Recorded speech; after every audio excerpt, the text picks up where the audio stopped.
Oops. Hello, Sham. How are you? Yes, the oops is I think people are going to figure out that you are actually not oopsing naturally. It's a planned oops. You just plan to be caught dancing on air. All right. Well, they haven't seen it, have they? No, they haven't. So good evening, Ashok. How are you? I am fine, Sham. How have you been this week? Good. I'm in KL this week, Oh, as is that you right? probably would have guessed. Yeah, this background has not been on air for a while, Oh, but yeah, I'm in right. KL this week, and yeah, setting things up, speaking with clients here. So that's been quite interesting. It's been a while since we did that on on this side of the causeway, so to speak. So yeah, we are in. Oh gosh, I can't even remember what episode we are in. It's like 19, I think, of the year. And for season 3, and we've got an interesting guest for today's episode. But before that, I think Ashok, you like to do the intro about the program and what we Yes. do and why we do it and things like that. So go for it. Thank you very much, Sham. So, all the fans who have logged in, thank you very much for logging into Leadership in Flow Asia Season 3. We've been doing this since 2022. And interestingly, it all started off with having conversations with leaders in Asia. We wanted to find out what ticks them, what do they do differently. And over the years, we found out things like they are very quiet, they're introspective, they're very self aware, and they do things with a lot of impact. And then we started drilling them. We understood that they have very different view on personal growth, leadership growth, and business growth, Mm, right? And we've been mm, unearthing a lot of interesting nuggets and I won't even say controversial, but very different way of thinking or how to approach life or leadership in that sense. So it has been very interesting and it's been fun. And today we have someone very interesting who you had a discovery. Is it through chai again? no, filter coffee, please, sir. No chai. Okay. Yes. Sacrilegious when you put chai and filter coffee in the same sentence, filter coffee will always win. Okay, please Okay. remember. All right. Yeah. So yeah, it was an intriguing, not an well, won't call it a breakthrough, but it's like, oh, okay, never saw that side kind of insight over breakfast, and it was a conversation with Seeing that I thought that was had quite an interesting angle, which helps us in that spectrum that you were talking about, right? That's this personal growth, that's this leadership growth, and ultimately what we're looking at is performance of business growth or business Yeah. results, right? What I saw was a lady, a person who thinks about things from a slightly different angle, a bit risky, Mhm. some of us might say, or maybe not. A little bit more out from what the norm would be in terms of how she looks at the choices that she's made for her life and her Okay. career. And I think there's things for us to unpack and to learn from, right? So Okay. I'm going to bring Seeing up, and then we are going Thanks. to have a conversation with her. And let's do that now. Let me put that into space. Okay, and demote myself and bring Seeing up in her rightful Hi guys. position. Hi. Yay. Hello, Hi everyone. hello. Hello. Hi, Hi. hi, hi. And just to put some things into a bit of perspective, right? Just before we went on air, the conversation that we were having on behind the scene was about biryani and about walking the streets of Tamil Nadu and in India and by asking how come it is that there are cows on the road in Tamil Nadu and there are no cows on the road in Kerala. Okay, but I'll leave that answer there. If anybody wants to know, you better just put it in chat. Then we'll answer the question. But at that point, I'm just going to tell you. I just want to say because it was so it's like so different, right? The background conversation. Okay, so welcome. Yeah, Thank you for saying yes to us, Seeing. of course. Thanks for having me. Hi everyone. My name is Si Ying. I'm currently an client account manager with edX. So that's MAS licensed financial institution. We are Hmm. a private exchange that specializes in private market investments Mm. as well as alternative assets. Okay. Yep, and Nice. and, uh, and and numbers is something that Seeing. Ashok, if you remember, she told us at the pre-meet, there's numbers is something that she found very interesting even at a very young age, right? Yeah. I have that in common, but for different reasons, and I'll not go into my reasons. But so let's get the ball rolling, so to speak. I'll start out with the first question, and I'm sure Atul will bring in his perspective. So, you talked about. I mean, I think it's quite clear that you are in a role. You're in a space of financial wealth and independence. But before we get into that space and how you got into the space, I think we'd like to go just a little bit behind to do a little bit of a rewind. And maybe it's an evolution, maybe it's not, whatever it is. What are values that you hold dearly, right? The values that have either shaped you or has in a way directed you in the choices that you've made. And these are the things that you say, it's very critical for you, for me, in that sense. Yeah.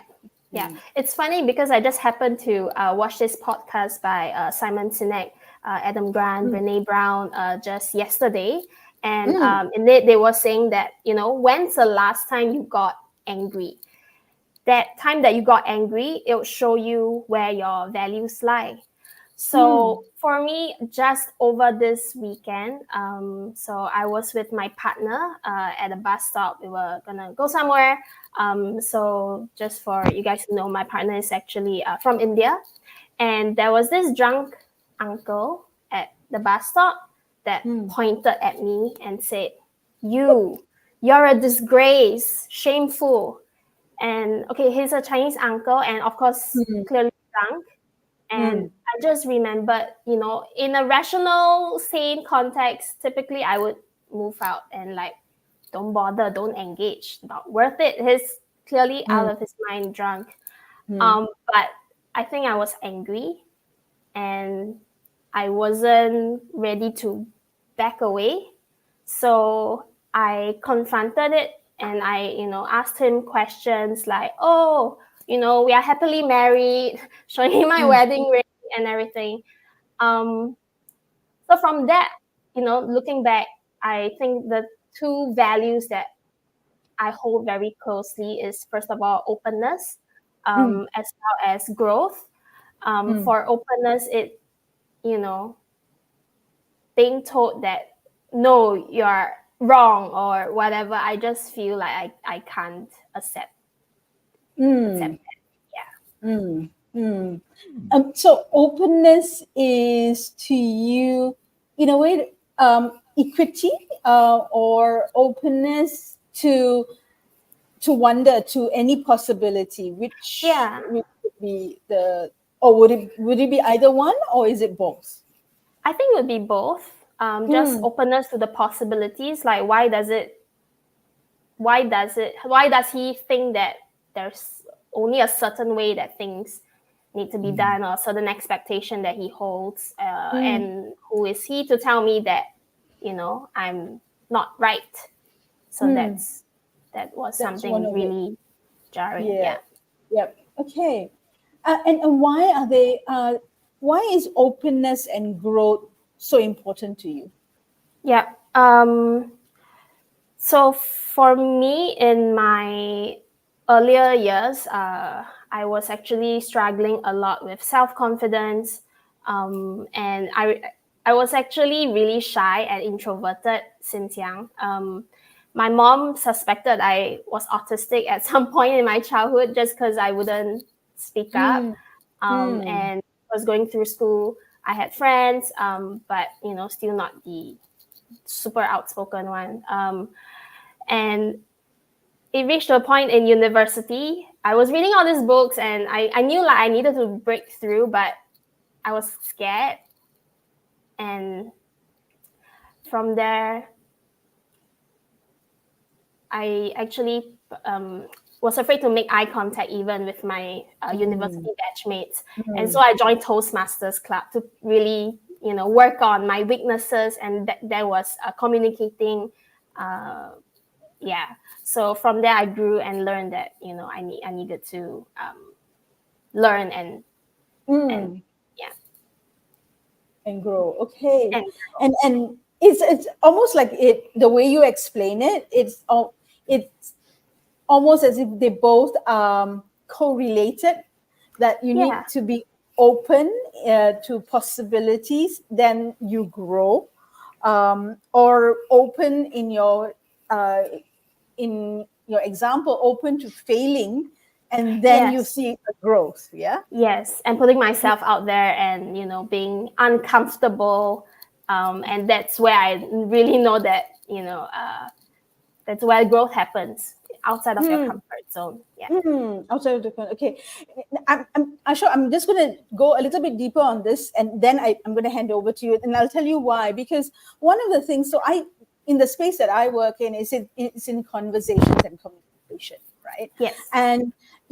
And one of the things that we talk about, or we set in the stage when we work with leaders, is the idea that you need to be comfortable with discomfort. Yeah. So we talk about being prepared to be uncomfortable in the session, and obviously talking about creating a safe space and all of that. That's one. Number two, one of the after the program, what kind of interventions do you want to consider for yourself? One of the tips that we talk about is go to Toastmasters. It's a good place to practice, right? Yes. Right. So I am amazed. Okay, what did you do in your head, right? Or what did you tell yourself? Here you are, this person who you said, doesn't make eye contact, doesn't have many friends. You chose the friends that you wanted, very, very carefully. And you put yourself out there. It's like the other extreme, right? You jump over to the other side and go like, I'm jumping out of this place that I have, which is safe, and I'm putting myself in this most very, very unsafe place. And, and you did what you had to do. How did you calibrate it in your head? What did you tell yourself?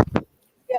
I don't think it was more of what I was telling myself. It was more of what I was feeling. I think that pain, seeing where I was at that point and where I wanted to be, someone that is able to just have a normal conversation, or, be influential or have charisma. And I looked at that and I was like, okay, I need to do something. If I don't, I'm screwed, right? So what's the steps I need to take? So from there, okay, Toastmasters, it's one of the easiest options. You have a community, you have this weekly practices, you have this community of friends that you engage with, you learn from, a mentorship. So that's where I learned to come out of my shell.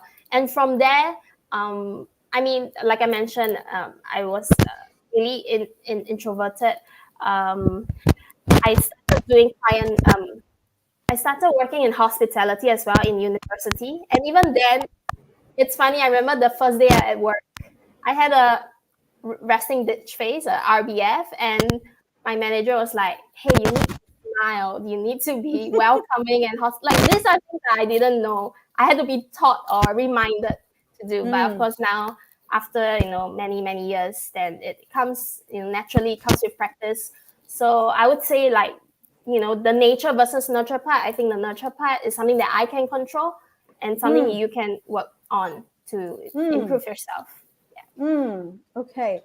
What you have described to me is essentially what the motivation and your purpose was at that point in time.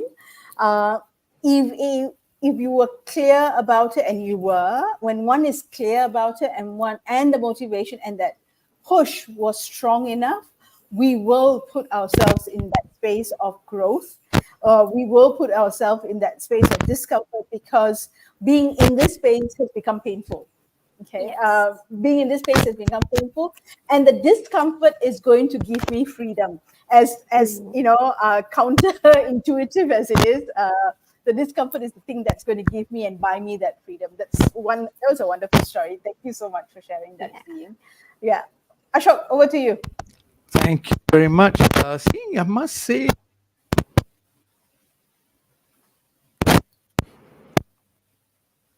Hang on, I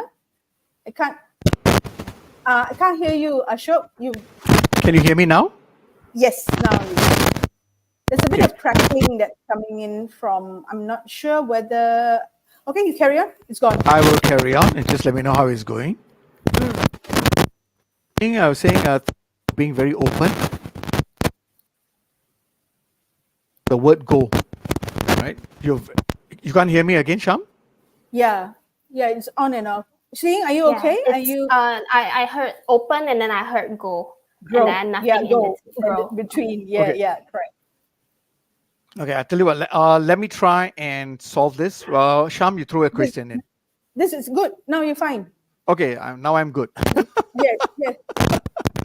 Okay, like I was saying, thank you very much again for being very authentic and very open about your sharing with the drunken uncle and your autism possibilities, where your mom threw that in, and your shyness, you know. And I think you demonstrated it from the word go, right? About your openness, and you've constantly showed in the last 10 minutes, you know, how you want to move out of your discomfort, even on this show, right? And you're showing it pretty comfortably with a smile, you know. And I don't think you have a RBF. Not anymore. Not anymore. Yes. Right. So I like what you just shared about being open. And I can see that how your feelings have helped you drive that choice, because you said there were frustrations. You were asking yourself, "This is the way I want to be still," you know. This is my present state. What is my future state I like to be in? And you made that choice to move out of pain to be able to be who you are, right? And what I want to find out is, how has your values shaped your choices, very specifically to career choice, and then we'll look at life choice. So the first part is, let's look at your career choice. How has your values shaped your career choice? Yes. Very good question. Because for my past 5 years experience in the wealth management space, I've actually been working in startups. And as you know, startups, the culture is very fast paced, it's very vibrant, but it's always all hands on deck. You need to do everything yourself. There's not much support or resources. Sometimes management would tell you, okay, we have $0 budget, but okay, come up with something. So that was something that the learning curve was really steep, but I really learned a lot and grew a lot in that short 5 years. 2 years in, I was also given responsibilities to manage and lead a team. So these are not, opportunities that you would see if you were in, say, in other types of organizations. So that part about being open and growing, I think that's very relevant to my career choices. Now looking back. Okay, so what I can see here is again how your values is showing up, because for you it's about openness and growth. And the openness, like what you mentioned earlier, is not only about equity, it's about the possibilities, right? And a startup gives you those possibilities, to explore different imagination and in that way grow. Has there been frustrations? Oh, yeah.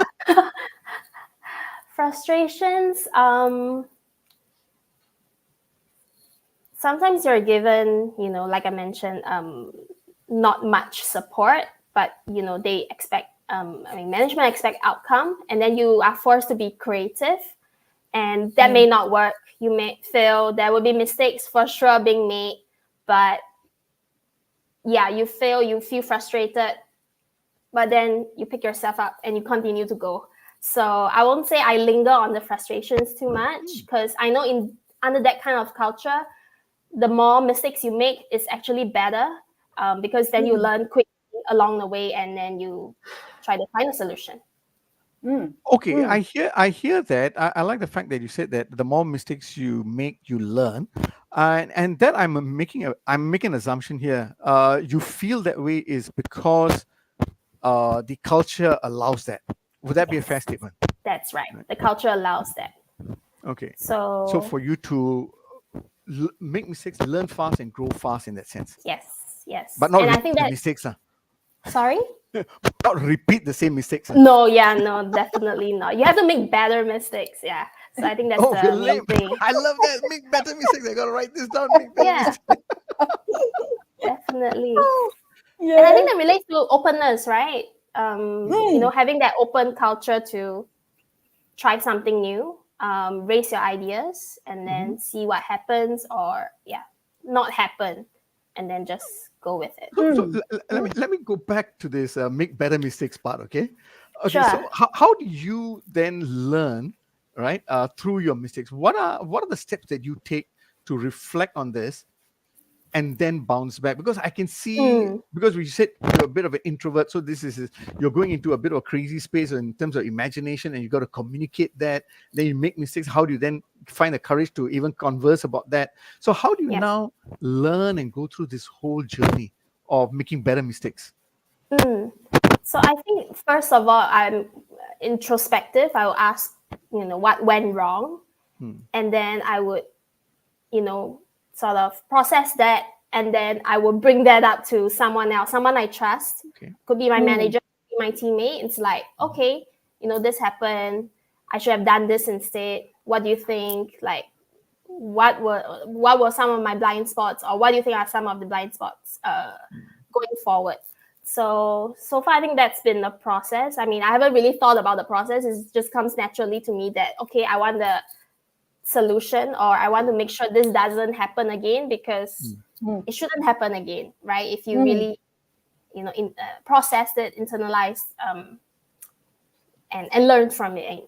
It's the Japanese call it the Kaizen, right? The process of Kaizen, where you do it, and the idea of better mistakes is that you do something. Sometimes you don't realize that another thing can crop up, but because you've improved on something else comes. So I suppose that's a definition of better mistakes.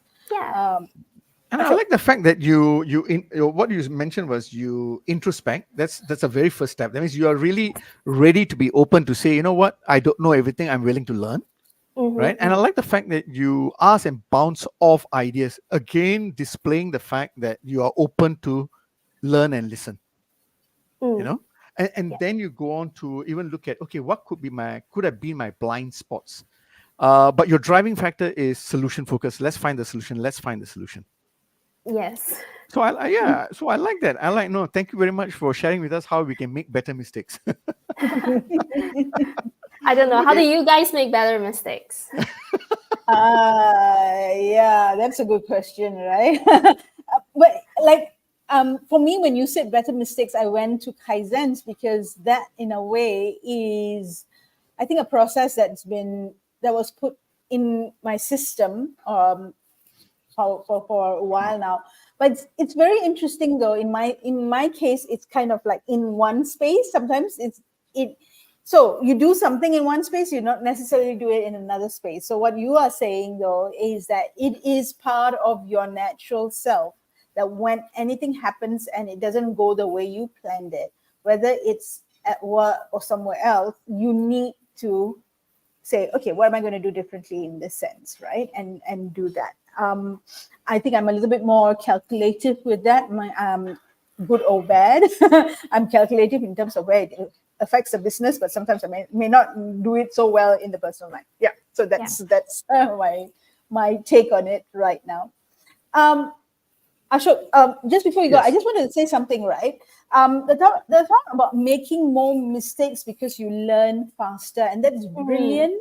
That's a brilliant insight, and it's something that Adam Grant writes about in his new book called The Hidden Potential. And he talked about, and it almost when you were telling your story about not making eye contact and then putting yourself out there and making into situations where you have to, that essentially is talking about the premise of his book, or he starts with stories around that, where when people are learning a language, one of the things that we do not do is practice and use the language. We learn it mentally, right? We learn to write it. We learn how to say it, but it's in our heads. We don't say it out, right? And the minute the two key people that he was talking about in the case study, the minute they started talking it, their language ability just shot up, because they made mistakes and they were unashamed making mistakes, right? Yep. They looked for opportunities to basically shame themselves, by really talking and then having people laugh at them. So yeah, you've got a nugget there, a book worth of nuggets. Okay, Ashok, over to you. Sorry. Yeah. So going back to the values again. So thank you for sharing about how your values have shaped your career. And I can see the steps that you've taken to help you learn and make those mistakes and learn from better mistakes in that sense, But is there a difference between your career and your personal life choices? So has your values shaped that? Yeah, And I if would so, say how has that value shaped your career choices? Life choices. life Life choices. choices, sorry, life choices. Career Yeah. done. Life choices. I think someone somewhere said before, like the two most important decisions in your life is who you marry, and then number two is what you do for a living, right? So, okay, we covered that part about what I do for a living. Next is who do you marry? So, for me,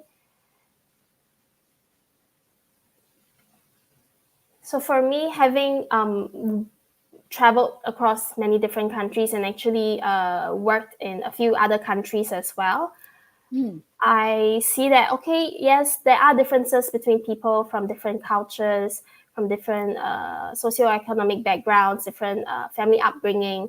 But, we are also the same. We have the same dreams, same hopes, same worries, same fears. So given that, who I choose as my partner should not be dependent on external factors. It should really be based on aligned values and whether or not I can, live with this person happily for the rest of my life. Yeah.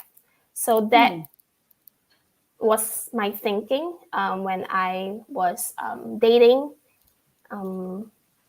Yeah. Okay. So you were saying for life choices, the two things that you look into is the person you marry and where you spend 10 hours of your work, of your life or your daily time in, right? Yes. At your work. So I Yes. understand that for a choice of your partner, you look for aligned values. Wonderful. Yes. What about work then? For work, I mean, you mentioned about you like the growth space, but what else do you look for? I look for a good manager that I can grow a lot Ah. under. Yeah, definitely good manager. I mean, there's reports that says that number one reason that most people leave their jobs is because they don't get along with their manager or something related to their manager. So that is something that is really important to me, especially in your early stages of of your career where you really come with not much experience. So having someone to mentor or help you learn along the way or even sponsor you, I think that's very important. Oh, nice, nice. So here again, I'm seeing you're so consistent, in how your values are showing up, not only in your career choices, but your life choices, how you lean back always to openness of equity and possibilities, and also the growth, right, to guide you all the time. So thank you very much for that. Sham. Okay, I have to ask this question because she took all this different pathways, right? So two things, and two things came. These two related things came out from your posts on LinkedIn. Okay, one was your choice of a life partner. All right, being from a different, well, not just a different country, but a different race, as you shared with us in your first example, your story with Uncle. That was one, and I went, "Ooh, interesting. Okay, this looks like a local Singaporean-born girl, Chinese girl, and she's made a very interesting decision to marry someone from India."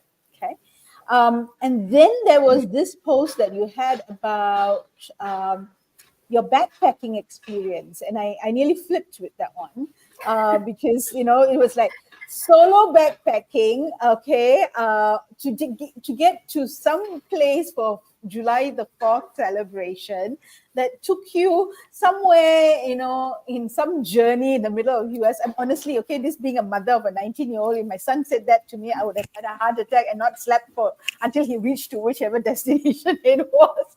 But I mean, we can say it with hindsight because you're here now with us and we know that everything happened safely, you are safe. But how has that, I think that happened first and then, other choices came along the way.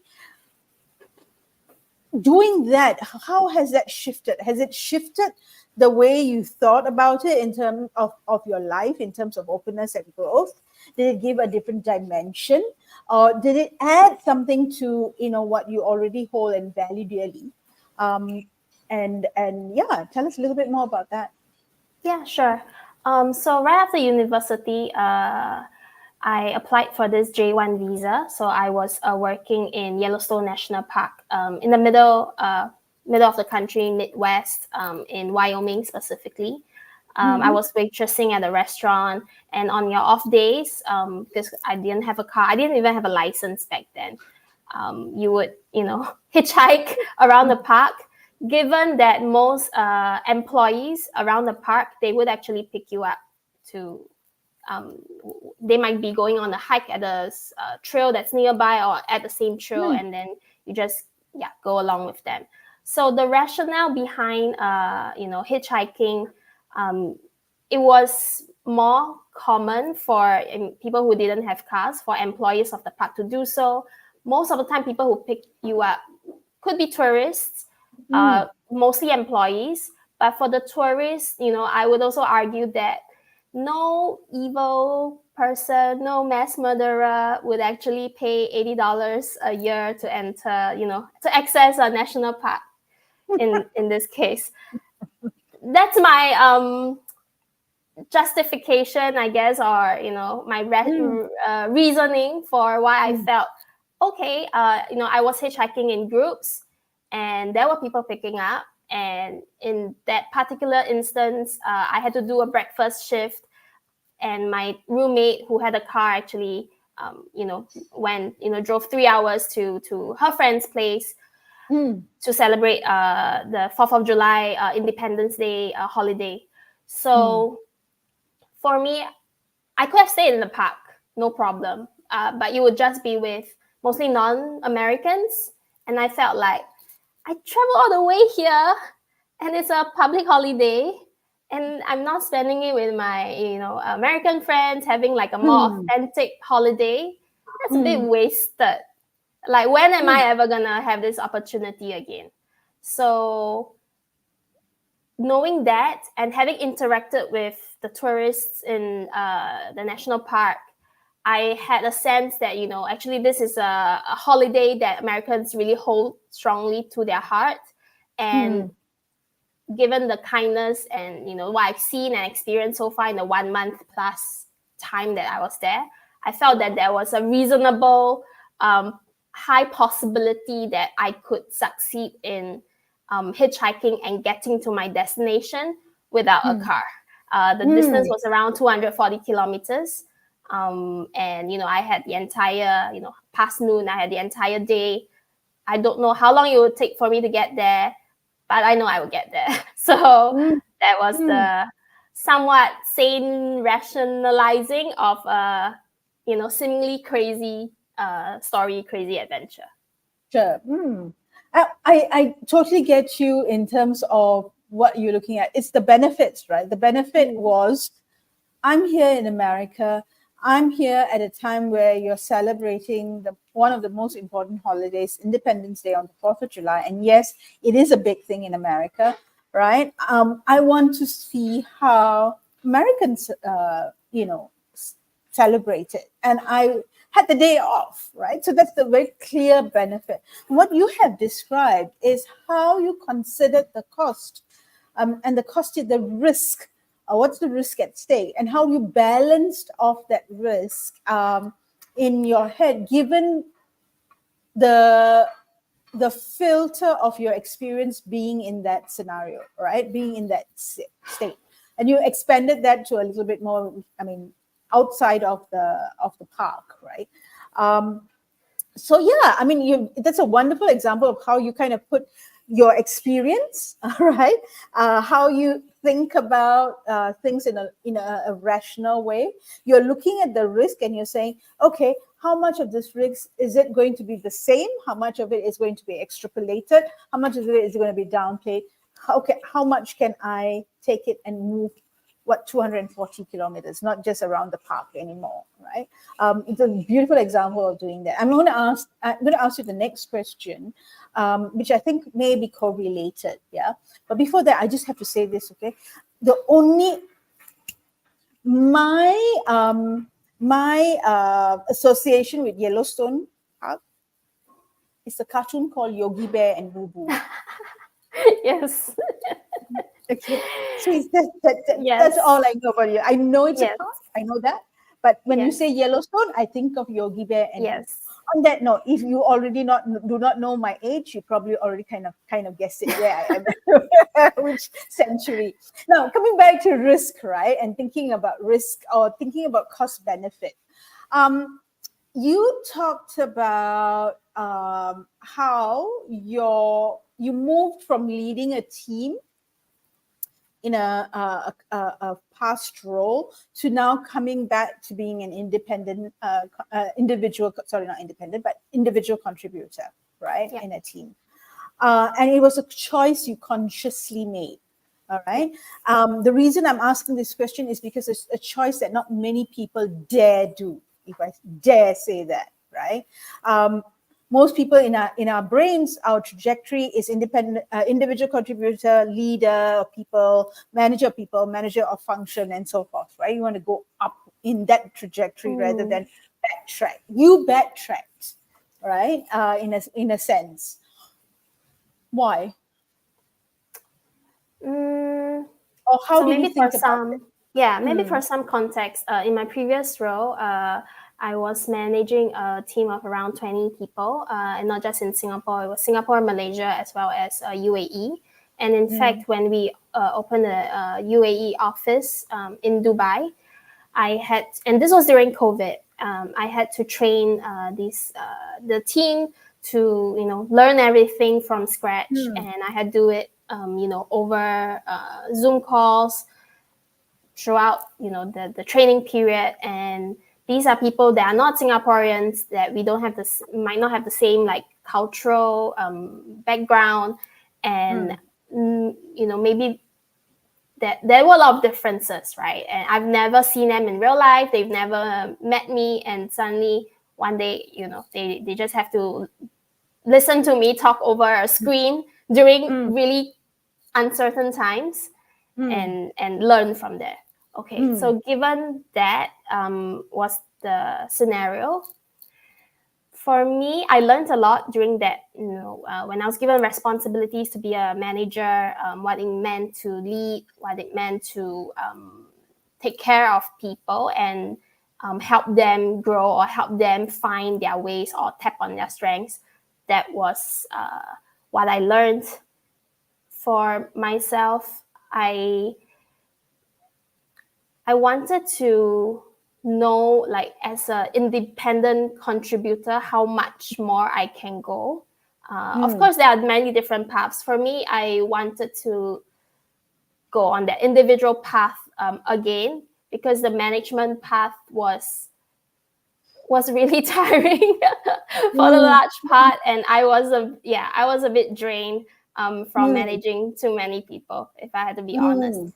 It's not easy to do it, and definitely not easy to do it over Zoom. So in my new role, I just have to focus on my day-to-day business and not have to manage anyone. Actually, it's a bit of a relief. It's that deliberate going back one step in order to go ahead and progress, right? Right. Because if you were in that path may have kind of drained you even more, and maybe not left you with the best version of yourself. Would you consider going into that position again at some point? And how are you Yeah, thinking about that? definitely. Definitely, I would consider it in the future. Yeah. So I think it's a natural progression to want to have a team, to grow with people. But at this point in time, I feel like I want to grow myself even further first. Yeah. Okay. Okay. So a conscious decision to develop personal Yes. growth first before you can take on that that role of a leader, right? Okay. What would be the perhaps the one or two things that you would do differently that, or you'll be ready to lead a team? So for me, I was pretty young when I was managing the team. So now I would learn to delegate more and delegate better. So learning to let go of responsibilities. I think that's something that, from going from an individual contributor to becoming a manager, that's a process that everyone has to learn to do in order to be a good manager or a good leader. So in hindsight, I think if I were to let go of more, certain things that I've been doing for a much longer time, I would think that, okay, since I can do it in a much better way, so I should continue doing them. But instead of, letting someone else new learn to do it, and maybe he or she would do it at a 80 or 90% standard. But is it good enough? If it is, then, it's okay to let go and then for you to work on other things. So yeah, thinking back, I think that's the thing that I would have been that would help the team be more productive in growing. Yeah. So it's also that idea of letting go, of dropping, and because you need to let go in order to be able to pick up another load that maybe is a bit more heavier, right? And in a manager's role, as you said, people leave. One of the big reasons people leave organizations is because of their leader or their manager, right? And so to be able to take on that role and become that leader that people stay with, right? As opposed to leaving. Very nice. So we've got a few things here. You've got how you think about risk in terms of the cost benefit and how you weigh it, and that applies to. You shared with us in terms of how it applied to decisions you made from hitchhiking to taking a step back in the career instead of progressing, heads down, charge ahead, but take a step back and go into the individual contributor mode, build up your muscles, your particular strengths, and then go back onto that track again. I think I'm going to start by just moving in, and I'll let Ashok to lead to carry on with the space. It's the space that you are working in right now, and you shared with us is something that you're very passionate about. It is a space of risk because this is about financial well-being. It's about financial independence, but you're specifically looking at how women do that, right? And how women consider risk or avoid risk. Okay. And one of the things that you were sharing with us is something I do, because when someone calls on the phone and says, I've got this package or whatever it is that they are talking about, I usually say, and that is for several reasons. One is I got just too many things to do. My husband does it well. Like, let's just go and talk to my husband. All right. I don't want to deal with this. Okay.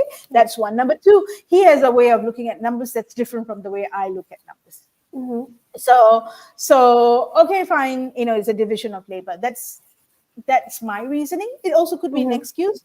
I could also be setting up a hole for myself if something changes along the way in my marriage, for example, or in my career, right? In my business. So why should women be more not independent? Independent would be a word, but more involved, perhaps. Involved in making in about investments. What's your take on it? Yeah. So thank you for sharing that.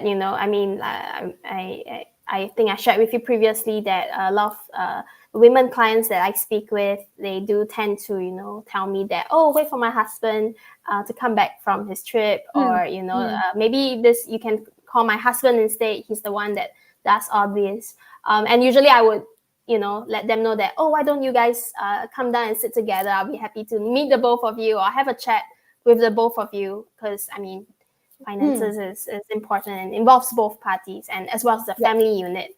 So there's been a lot of reports, over the last couple of years or decade, that actually women are better investors than men.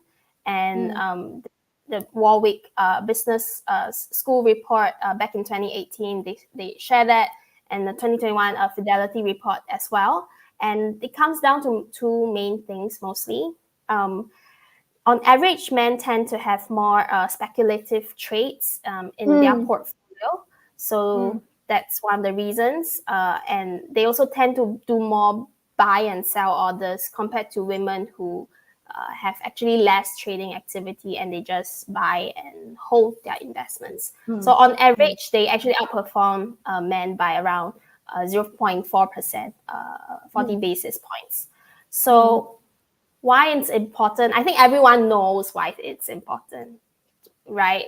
It's just like, are you conscious? Are you intentional about, doing something different, or trying to be more proactive in being involved, knowing about what's going on in financial wise? I think two things that have happened time and time again with the clients that I speak with would be, even for women who are in the financial services industry and their husbands are not, they would also, tend to, not always, but there are cases that even though they are working in the industry themselves, they would actually still prefer their husband to take it over. And there could be many reasons. Women tend to have a lot more things on their plate. They have to, what I say, mental load. They have to take care of the elderly parents or their children. So in terms of the mental load, it might not be very equal. So yeah, men might tend to, have that mental space to come down and look at the numbers, look at the charts. That's one. And let me see.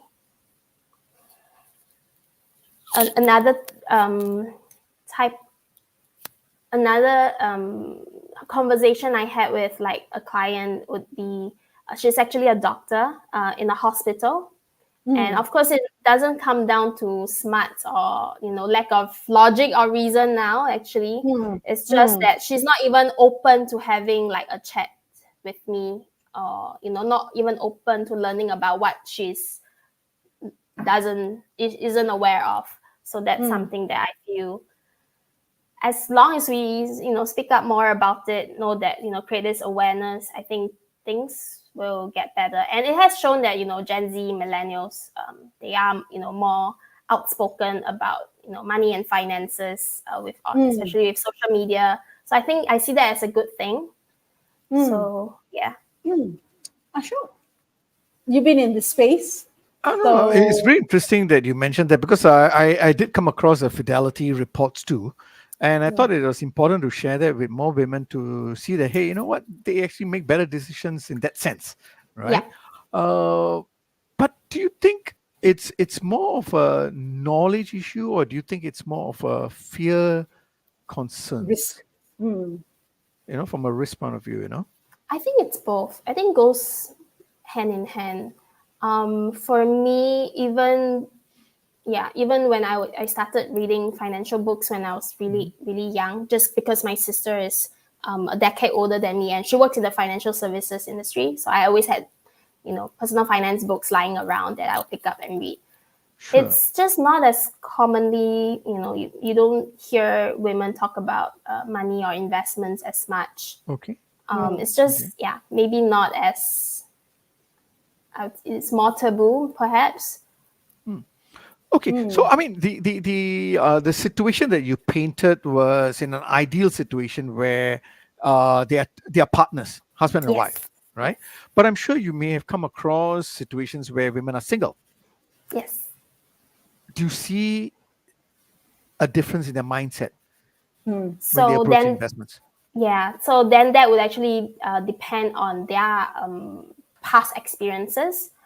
For those who had, money issues, for example, or they had a certain financial goal they wanted to work towards, then in those cases, they would actually be more proactive.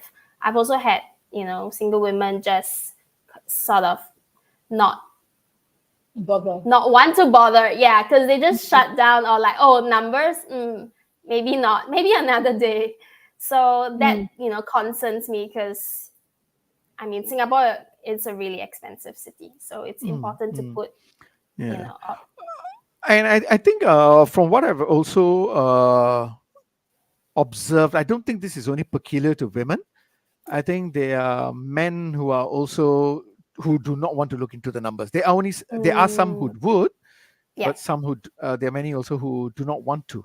But that is slowly changing in that sense. So that's pretty positive or good. Yeah. So if you are going to be advising women, right? What are 3 steps they should take to become more confident about investments? 3 steps that they should. Or maybe 5, I don't know, but I'm just throwing out 3 first. 3 is good. Just one is good. Just one is good. Just okay. Okay, let's work with that then. Yeah. So 3 steps that I would advise. Firstly, I would, speak with someone that you trust. You might not know everything, and that's normal. You're not supposed to. None of us knows everything. There's definitely something that we don't know. But just having that, I guess, safe space, someone that, okay, actually, I really don't know. I know it's important. We all know it's important, but I don't know. So, what can I do? So ideally, this trusted person, would be able to bring, share some things. And so I'm advising for you to find someone to advise you, basically. So that's one. 2, reading books. There's also a lot of, edutainment styles about personal finance, or a lot of blogs, or, the Woke Salary Man is also a really good one that I really enjoy reading. And, it gives you like this certain money mindset that maybe people don't talk about, but sometimes we do have, or you hear people talk about it. So that's also important. And then number three, I would say to start investing small amounts first, because you won't know until you start. Just even $100, right? And then you'll see like, okay, there's so many options these days, robo advisory platforms, with the banks, they have all this, certain blue chip stocks that you can invest with as low as a few $100. Just starting and then reading about it, getting yourself familiar with the terms. Yes, that money will, compound, but actually along the way, your knowledge also compounds, and that will, pay off dividends in the long run. Oh, I like that. Your knowledge compounds and pays dividends. I like that one. So what I'm hearing is 3 things for your knowledge to compound and make dividends. Number 1 is speak to someone who you trust, who've got the experience. Keep educating yourself. And the most important one is take the small first step. Start investing. Yes. Right? And therein lies the biggest fear, if I may say. Right? So how can one person, right, do to overcome that fear? How can they minimize it or overcome it in that sense? What can they do? Or what have you done to overcome fears? Maybe we can learn from there also. Yeah. So I think it was Daniel Kahneman that said that most people are not risk averse, they are loss averse, right? So, okay, there are, if you, right now, everything is in a savings account, then there are, capital guaranteed products also available. So that part, you can start off with that. It's a small step. And then from then you can read about, okay, what's the difference between a T-bill and a government bond, for example, and what's the difference between that? Why is that capital guaranteed compared to something that's not capital guaranteed? And that is, a way. That there are ways. It's just, there's that fear. That's why having someone you trust that doesn't judge you for that fear, that helps you, I think that is the most, important first step. It's interesting. Your advice is almost similar to your backpacking experience. How you looked at the risk and said, okay, there won't be a Ted Bundy who'll pay $80 as a mass killer, right? And so I looked at the downside of the risk, right? So you're looking at the downside, saying let's go into something safer first, right? And then you looked at the overall objective about why you're doing this, right? And then go out with the safe people. Yeah. Right. So it's almost similar. Yeah. Your backpacking experience to growth and compounding your rate of returns in that sense. Nice. I didn't realize. Thanks for highlighting that. To me, it just makes sense in my own little world, but saying it out and then having you give that feedback, it's like, makes sense. And that comes up all the time. Exactly. So that's one of the things that we, Ashok and I and Malar, find when we speak to leaders, right? There's consistency in why they do what they do across the different parts of their lives, right? And it's to, sometimes you, like you said, sometimes they don't see, just like you did, and we are able to just kind of give you that bit. Sorry, Ashok, I interrupted you. Please carry on. Go on. Karen, I'm listening. I'm waiting for you to. So just two more questions actually. So to carry on from that, right, and how you're consistent in the way you're looking at risk, how you think about risk, how you mitigate it in your head, how you look at how you look at your surroundings for evidence, to say, okay, do I weigh it this way, that way? Does it go up? Does it go down? And then, okay, what am I going to do, right? What advice then would you give to someone when they are making choices, whatever those choices are in their lives? They all have different choices, right?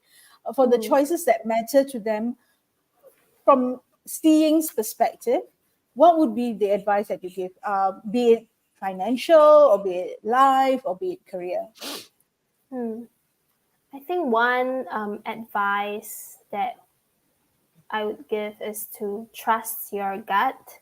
I think growing up in Singapore, a lot of the times we make decisions based on our head, on logic, everything's up here.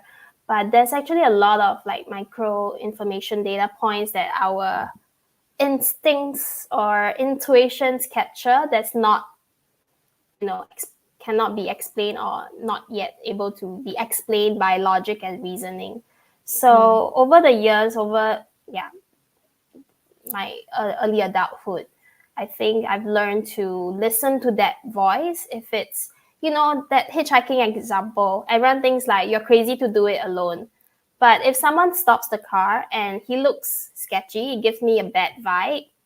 And I mean, of course, we ask a few questions first before I jump into his or her car.